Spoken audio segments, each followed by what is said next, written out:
talbos ng kalabasa.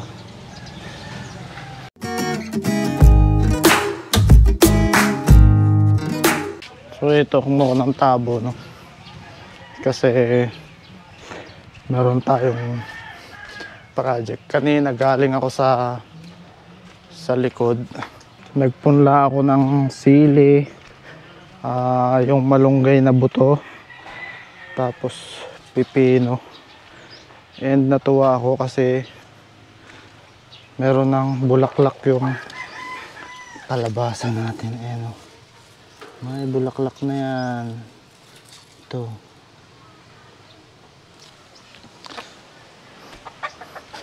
Tsaka ito pa ako.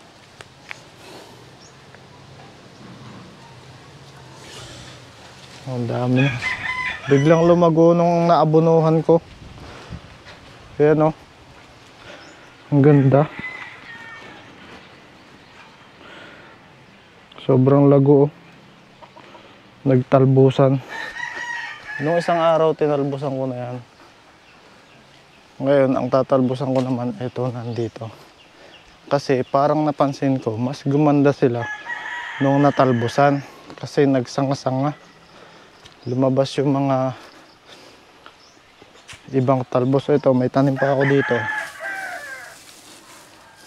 Ayan, oh. May sibol na. Lalagyan ko to ng kahit anong tulos para mapansin. Yan, ganyan. Tapos ito ang talbos.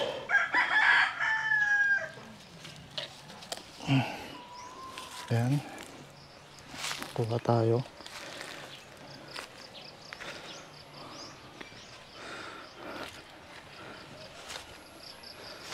Ito pa. Wala, bubulaklak na to. Ayan, oh. Kita ba? So dito, hindi ko na to puputulin. Hindi. Ang dami niya, bubulaklak na. Hindi, talbos na lang. Ito na lang. Kung bubulaklak talaga yan, bubulaklak yan.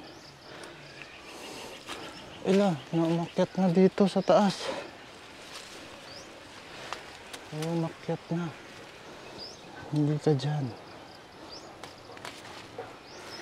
Hindi ka pwede dyan. Umakyat na.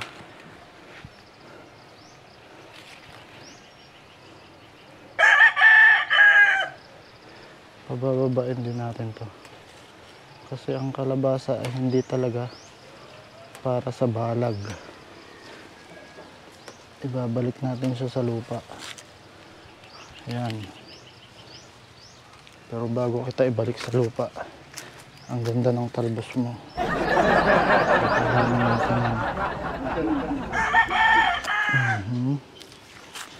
Yan, diyan ka na.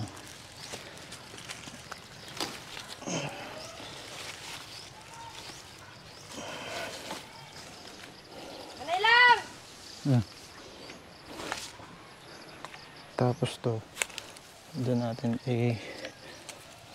palikuin.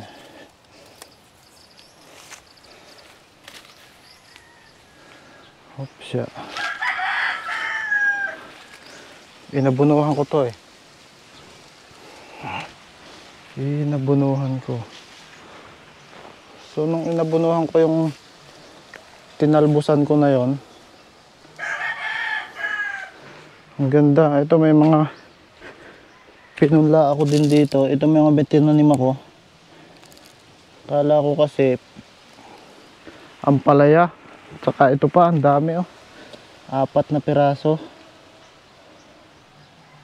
Akala ko ampalaya. Parang mangyayari pareha sila patula. Ay, upo. Hindi ko maalam kung upo ba o ano, basta yun na yun. Kuha na natin ng talbos. Kasi kahapon mayroon ako nilutong ginataang tulingan. Walang kagulay-gulay. Hindi pa naman na uulam kasi may ulam pa kami kahapon. Sasamahan natin ang lalagyan, huhulugan natin ang talbos ng kalabasa. So ito yung kagandahan. Nung umalis ako dito, pumunta ako ng Bataan, dinidilig-diligan ko na to, tinanim ko na tong mga kalabasa na to. Ito pa. Ay. Yan.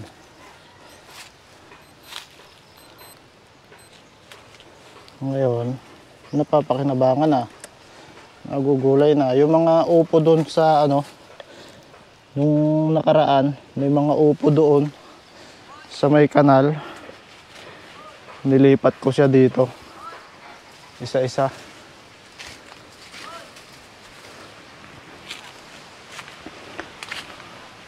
So konti lang yung nakuha natin dito. Marami pa rin dun kalabasa sa unahan. Ito pala, tutur ko kayo. Kasi kahapon nagdilig ako. Ayan, ang daming saluyot oh. Saluyot ito, ang gaganda oh. Tanggalin ko na nga ito sa sombrero. Ayan oh, ang gaganda. So kahapon nagdilig ako. So nakita ko yung mga ibinaon ko na buto. Pagkarating ko, nabuhay na. Ito yung kadyos na tinatawag. So sa mga nakakaalam ng kadyos, ito yan. Ayan yun, no? Ayan. Tapos ito, kadyos at saka okra. Magkasama sila.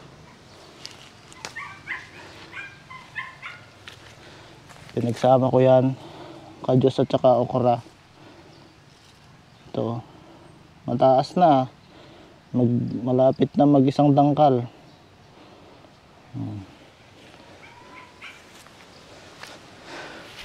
Isa-isang puno lang ang nilagay ko. Ayan, isa-isa lang. Kasi hindi ko matansya kung sisibol siya ngayong panahon na to. Nung nagsakto ng mga ilang araw, nagsilakasan ng ulan, sunod-sunod. Yung iba kasing mga tinanim ko, madami yan, hanggang doon pa yan. Ayun, tigi-tigisa lang. Tapos yung iba, nabuhay yung okra nakasama. Ayan mahaba na to. Maganda diba? Kung kapag may itinanim ka, may sisibol. So sana makapag-ani tayo. Ito dalawa-dalawa pala sila. Ayan dalawa-dalawa na yan. Ito okra, dalawang okra. Ito dalawa. Ibig sabihin dalawa-dalawa pala yung tanim ko. Isa lang yung mga nag-survive doon sa una. May mga isa, mga dalawa. So isang hilera yan, hilera yan dito. So nakakatuwa. Ito naman mga tanim ni Tio Aprik to. Kamuting kahoy.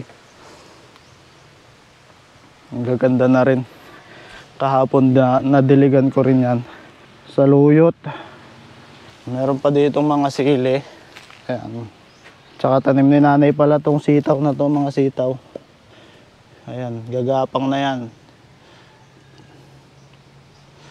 Later, tuturuan na natin yan gumapang.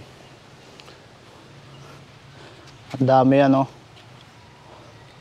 Isang diretso din yan hanggang doon. Ito naman diretso din, may mga maliliit pa na pasunod.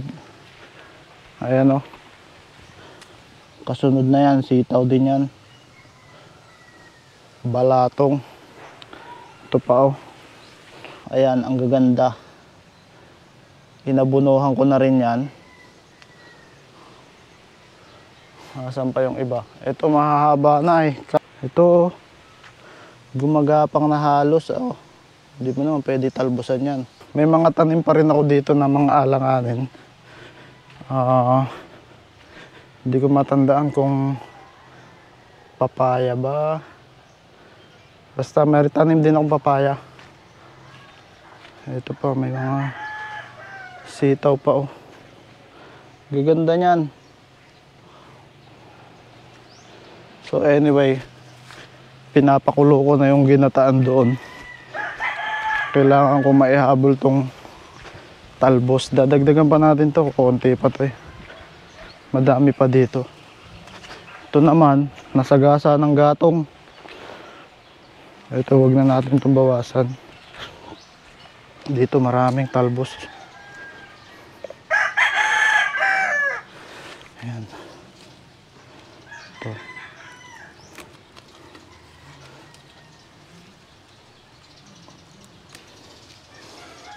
Ito.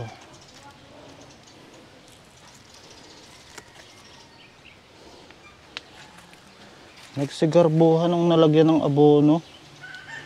Ayan na to. Ito. Dumami yung talbos. Ito, putulin ko na to kasi lilipat to sa kabilang bakod eh. Meron niyang plano. Lilipat yan. Ito naman, naputulan ko ng talbos. Nagkaroon naman ng isa pang talbos. So yun ang kagandahan din sa natatalbosan pala. Dumadami.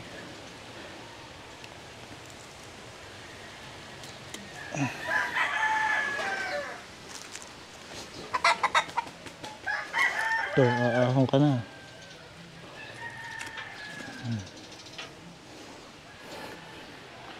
Ito, putulan ko din to. Magapang na.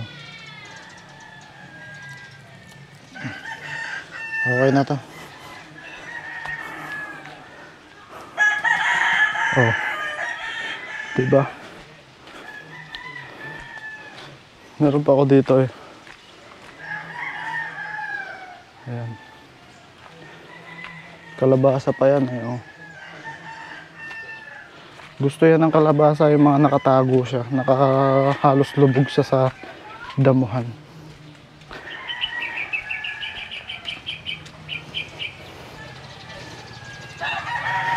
Oo, diba? Oh. Talbos ng kalabasa.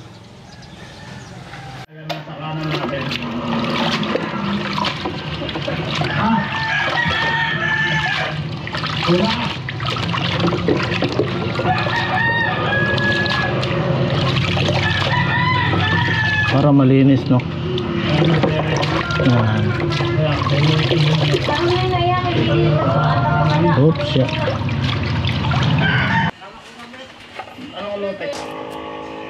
Okay. Okay na.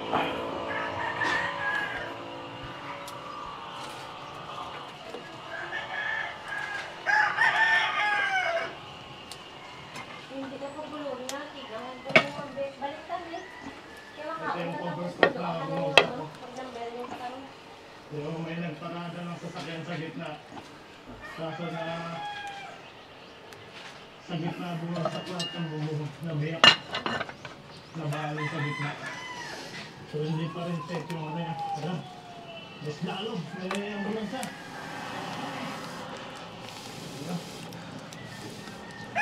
Yes! Hintay lang natin yung kumulo. Tapos kakain na tayo.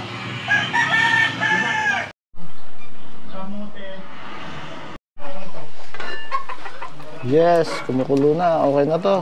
Half cook. Half cook. Uy, yummy. May sili yan. Oh.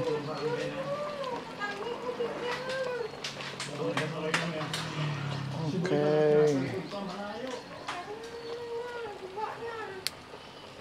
Ginataang tulingan na may talbos ng kalabasa. Yummy. Yum, yum, yum.